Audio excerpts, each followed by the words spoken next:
Hey everybody, Steven here, and today I'm looking at the M629 gaming mouse from Delux. And I've done a video on the M627 here on the channel. That mouse I really liked. I ended up using it for a giveaway that I had, so that ended up going to somebody. But the customization that you had with the actual mouse was incredible. It's just a really good design. This doesn't look like it has the same level of customization, but it still is a really cool looking mouse. The only downside to the mouse that I found was the software, so hopefully they've improved that. But the company saw that video, they reached out to me, and they sent this over because this is a new product from them. So the M627 is $50. This right here is $54.99, but right now there is a 20% off coupon. So you can even nab it for cheaper. Now this is a wireless mouse.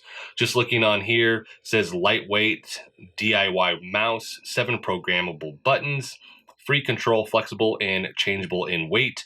And then it has the RGB backlight, accurate locating. So let's go ahead and actually pull this out of the box here. There we go. And it's just sitting in there. I do like their package. It looks really clean.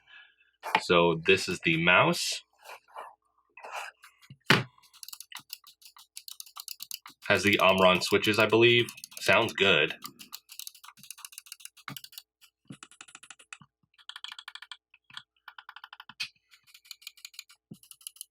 All the buttons sound really good.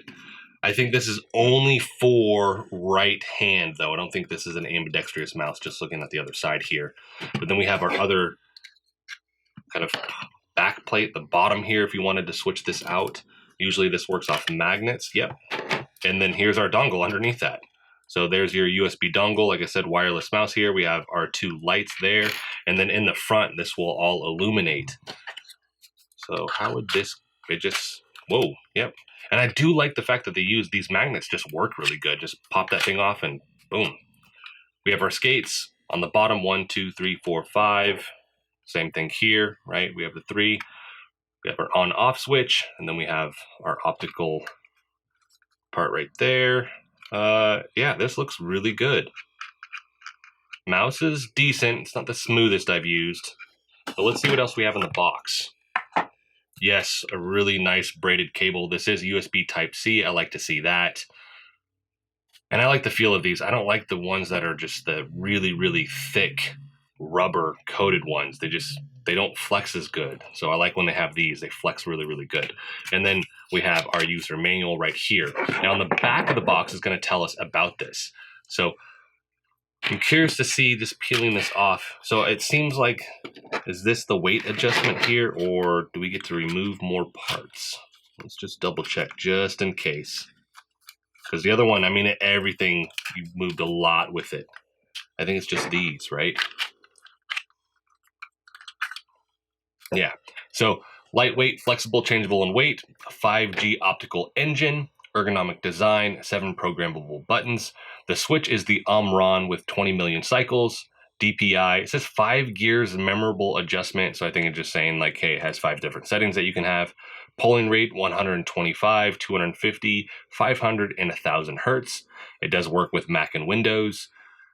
Button number 7, and then it gives you the size with this. I believe what this is saying is that this weighs, because it says ACC 40 grams. I don't think it actually weighs 40 grams. I think it weighs more than that.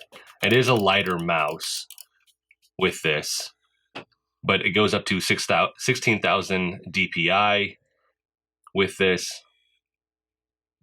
The sensor is the PAW 3335, voltage 5 volts, current anything less than 500 milliamps, IPS 400. So yeah, now we need to get this thing set up, and I need to get the software downloaded, spend a little bit of time with this. When we cut back, I'm going to talk about my experience with this when gaming. And I'm probably going to game with it a couple weeks just so I can get a good feel for it. That way, if I'm having any issues with losing signal or like false pickups or anything like that, or the switch is not actually connecting, I can talk about that. So let's go ahead and cut ahead to that.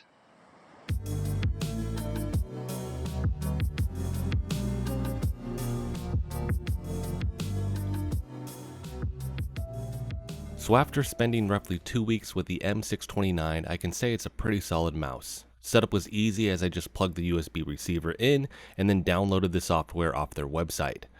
The software is pretty basic but functional. Here you'll find creating different profiles. You can remap the buttons if you want to. You can change your polling rate. You have your battery life indicator. You get to change the lighting effects with this. You get to change the DPI, and then you get to actually create macros if you want to as well. In terms of performance, it's been a great mouse outside of one issue that I'll talk about in a minute. But with that being said, let's go ahead and start talking about the things that I like about this mouse first. So the first thing is going to be the aesthetics of the mold and the different lighting effects, which are great in my opinion. If you don't like a busy looking mouse, both in terms of the mold or the lighting though, you're probably not going to like this mouse. Performance when gaming has been really good. I haven't had any issues with that specifically.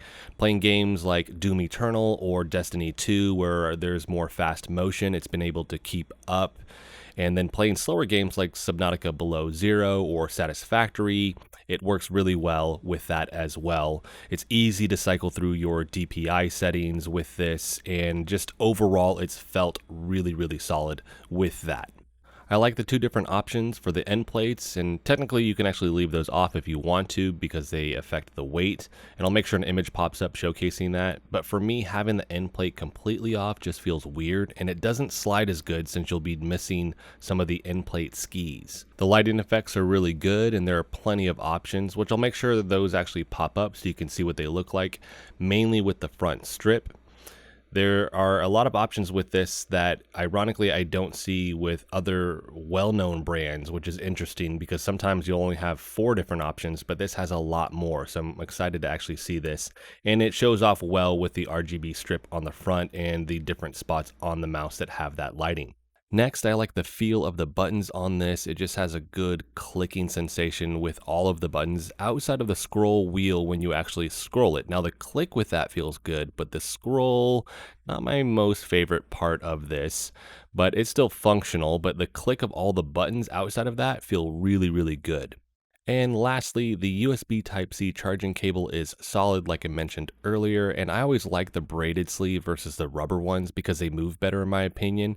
And with this, you can plug this in and charge it while you're using it. I've had a couple where that's not the case. It's pretty rare, but with this, that's not an issue at all. So now that I've covered the things that I like about this mouse, let's get into the things that I don't like about this mouse. So right off the bat, I was having a trailing issue and I thought I had a defective product. Testing it out some more, I realized it just doesn't like the power play mat that I have from Logitech, which charges my Logitech G Pro mouse, so I'd never have to charge that thing. It's really, really nice. It's not cheap, but with this, I can't just place it on top of that. I actually had to move the pad out of the way. Now I'm using a hard surface pad on top of the desk right now, but I can't actually set this on top of the power play at all. It just begins to have an issue for whatever reason with the sensor where, like I said, it starts giving me a trailing issue. Not that anybody would be using this with power play because that is very specific to the Logitech mice, but just in case you have anything like that, that may cause an issue.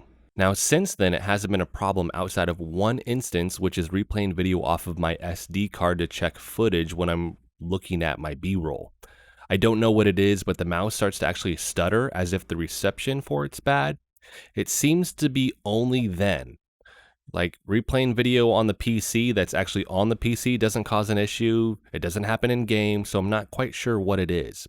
I checked my Logitech G Pro to see if that was a problem. Maybe it was just a general issue I was having with my PC. It didn't happen at all. And actually, once I plugged in the mouse, it didn't happen either. So I'm wondering if it is the USB receiver having an issue because it's actually in the USB port right next to where the SD card is plugged in. So I don't know what's going on. I haven't seen it in any other spot, but it is kind of a letdown that it's happening at all. But that is the one instance where I'm seeing it's just kind of getting stuck for some reason.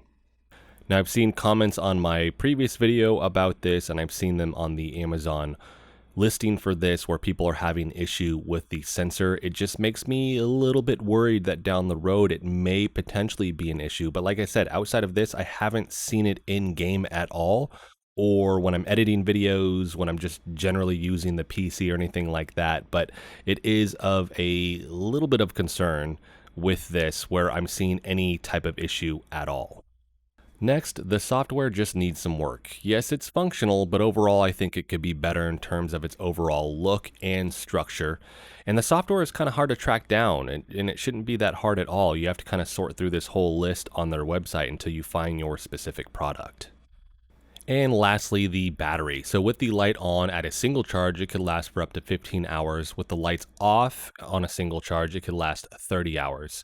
I would have liked to have seen that more in the 50-hour range.